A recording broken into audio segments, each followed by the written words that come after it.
Hi hello welcome to post 360. నేను మీ మురళీరాపల్లి. అసలు డబ్బు డబ్బు డబ్బు డబ్బు ఆంధ్రప్రదేశ్ ప్రజల దగ్గర లేనిది డబ్బు. ఆంధ్రప్రదేశ్ అధికార పార్టీ చంద్రబాబు నాయుడు దగ్గర ఉన్నది డబ్బు. దేశంలోనే అత్యంత ధనిక సీఎంగా చంద్రబాబు నాయుడు గారు పేరు తెచ్చుకున్నారు. దానికి సంబంధించిన రిపోర్ట్స్ అన్ని రిలీజ్ అవడం జరిగింది. అయితే ఇప్పుడు వాళ్ళ పార్టీ వాళ్ళు ఎవరైతే ఉన్నారో వాళ్ళు చంద్రబాబు నాయుడు గారిని మించిపోవాలని ప్రయత్నిస్తూ ఉన్నట్టు ఉన్నారు. నిన్నటికి నిన్న గురిజాల్లో ఒక తోపుడు బండి, పళ్ళు అమ్ముకునే తోపుడు బండి వ్యాపారి దగ్గర నుంచి 30,000 కావాలి, రోడ్డు పక్కన నువ్వు పెట్టుకునే ప్లేస్లో బండి పెట్టుకోవాలంటే 30,000 కడితే మాత్రమే మీకు పర్మిషన్ ఇస్తాం అంటూ ఆల్రెడీ 20,000 తీసుకున్నారు. ఇంకో 10,000 ఇచ్చే వరకు తను వదలలేదంటూ బ్రహ్మనాయుడు అనే అతను వీడియో చేసి ఎమ్మెల్యే తిరుపతి దాకా వెళ్ళేలాగా ఈ వీడియోని షేర్ చేయండి అంటూ తన సెల్ఫీ వీడియోని రిలీజ్ చేయడం జరిగింది. ఇంత ఘోరమా?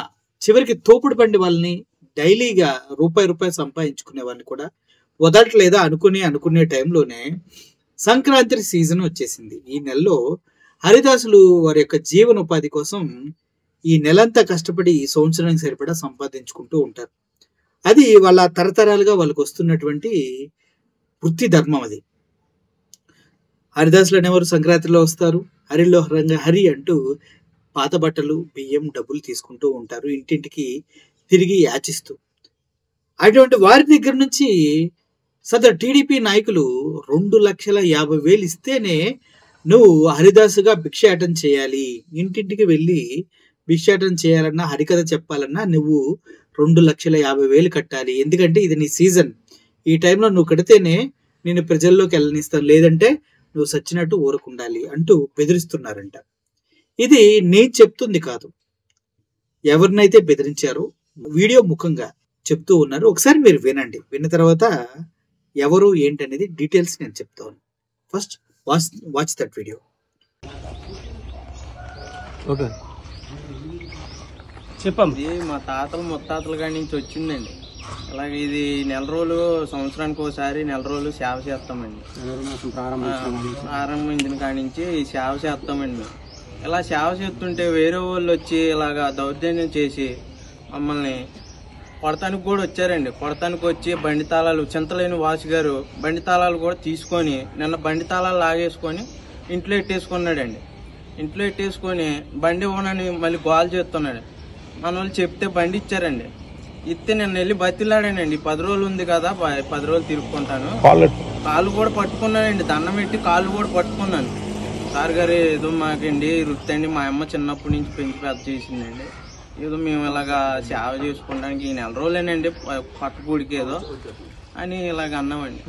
డబ్బులు కూడా 2,50,000 ఇవ్వాలంటండి. మేము ఎక్కడి నుంచి తెచ్చిస్తామండి? నెల రోజులు కూడా ఏదో వస్తే రావో తెలియదండి, ఏదో ఇక పట్టుకూడి కోసం ఇలాగ వచ్చి తినటానికో లేకో వచ్చి ఏదో మేము చేస్తామండి. అలాగే బతిలైనా కూడా ఆయన రోజు ఆ ఈదులో నుంచి వెళ్తుంటే ఆపేయటమేనండి, రోజు ఆపేయటం. అలా డబ్బులు కూడా అడుగుతున్నారండి. లేకపోతే ఈ ఊరు ఇచ్చేసినట్టు సంతకం పెట్టాలంటండి. మేము పెడితేనే తిరగాలంట, లేకపోతే తిరగకూడదంటండి. అలాగా నిన్న ఇబ్బంది పెట్టారు, 6 రోజులు బట్టి ఇబ్బంది పెడుతూనే ఉన్నారండి. అలాగా 2,50,000 అంటండి. ఎక్కడి నుంచి తెచ్చిస్తామండి? లేకపోతే అవి ఇచ్చి తిరగమంటున్నారు. తిరగొద్దు, సంతకం పెట్టి వదిలేసి వెళ్ళిపోండి అని అంటున్నారు. అలాగా ఇక ఆయన ఇబ్బంది పెడుతున్నారండి. చింతలేని వాసు గారు, చింతల వాసు గారు అంటండి. ఇంకా ఆయన అలాగ ఇబ్బంది పెట్టారండి. నిన్న నేను సార్ దగ్గరకు వచ్చి సార్ని బతిలాడితే సార్ కూడా నేను సాయం చేస్తానండి అని ఊర్లో తిరగటానికి ఇలా సార్ పెద్ద పెద్దోళ్ళు వచ్చి ఇలాగా చెప్పారండి. ఊళ్ళో తిరగమన్నారండి. తిరగమన్నా కూడా ఈ రోజు కూడా ఆపేసాడండి. తిరగొద్దని ఈ రోజు కూడా ఆపేసాడు. తిరగొద్దు, అసలు మీరు తిరగటానికి వీల్లేదు, వాళ్ళు వచ్చి తిరుగుతారు, వాళ్ళే తిరగాలి ఈ ఊరని గోలండి. వాళ్ళు అరదాసులే కాదండి, వాళ్ళు అరదాసులు కాకపోయినా కూడా అరదాసులు అని చెప్పి మమ్మల్ని ఇబ్బంది పెడుతున్నారండి. చాలా ఇబ్బందిగా ఉందండి. మాకు ఏ రచన లేదండి. నాకు ఒక ఆడపిల్ల ఉందండి, నేను బాధపడుతున్నానండి. నాకు ఏ దిక్కు లేదండి. అయ్య గారు మేము ఎంతో బాధపడి నరకం చూస్తున్నామండి. అసలు వచ్చిన కానీ 4 రోజులు బట్టి కూడా మమ్మల్ని ఊరు తిరగనట్లేదండి. ఊరి మీద కూడా రానిస్తలేదు అయ్యగారు. 2,50,000 ఇమ్మని పట్టుదల పెట్టి మమ్మల్ని ఏది ఇచ్చేస్తున్నారండి. బాగా మమ్మల్ని ఊరు లేకపోతే మీరు డబ్బులు కట్టకపోతే ఊరు తిరగకోకుండా సంతకాలు చేసి వెళ్ళిపోమని చెప్తున్నారండి. ఊరు పెద్దలు మేము ఆశ్రయించి దాన్ని ఇలా ఉంది మా పరిస్థితులు అంటే పెద్దలు చూసి తిరగండి అమ్మా, మేము ఉన్నాం, మీకు అండగా మేము నిల్చుంటామని చెప్పారు అయ్యగారు.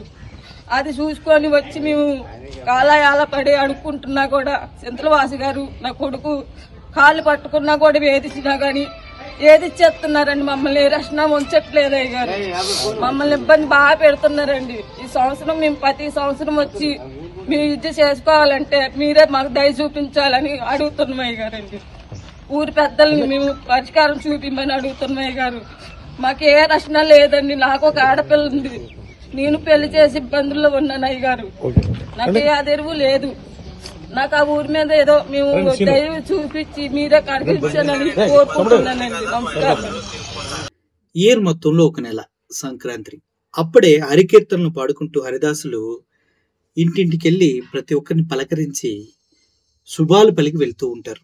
అటువంటి హరిదాసు దగ్గర బండి లాగేసుకొని నువ్వు తిరగటానికి వీల్లేదని చెప్పి నువ్వు ఎప్పుడైతే 2,50,000 కడతావో అప్పుడే నీ బండి ఇస్తాము, అప్పుడే నీకు సంబంధించి నువ్వు ప్రతి ఇంటికి వెళ్ళి యాచించాలి, హరికీర్తనలు చెప్పాలి అని వారి దగ్గర నుంచి టీడీపీ నాయకులు చింతల వాసు అనే వ్యక్తి దౌర్జన్యం చేస్తున్నాడంటూ ఆ అభాగ్యుడు ఆ కుటుంబం మొత్తం మాట్లాడే మాటలు మీరు వినండి. ఆ తల్లి చెప్తుంది, నా పిల్లలకి పెళ్లి చేసి ఉన్నానండి, మా దగ్గర డబ్బులు లేవు. అసలు వాళ్ళ అవతారాలు చూడండి ఎలా ఉన్నారు, పేదల్లా కనిపిస్తున్నారా లేదా. వారి దగ్గర నుంచే ఇంత ఘోరంగా డిమాండ్ చేసి 2,50,000 కట్టమన్నారంటే ఇంకా ఏదైనా అవసరంతో ఎవరైనా వెళ్తే వాళ్ళ పరిస్థితి ఏంటి? ఒక నాయకుడు అంటేనే ఏదో చేస్తాడని నమ్మకం ఉంటుంది. అదే చిన్న చిన్న సెటిల్మెంట్లు ఏవో చేసుకుంటూ వెళ్ళాలంటే వాళ్ళ పరిస్థితి ఏంటి?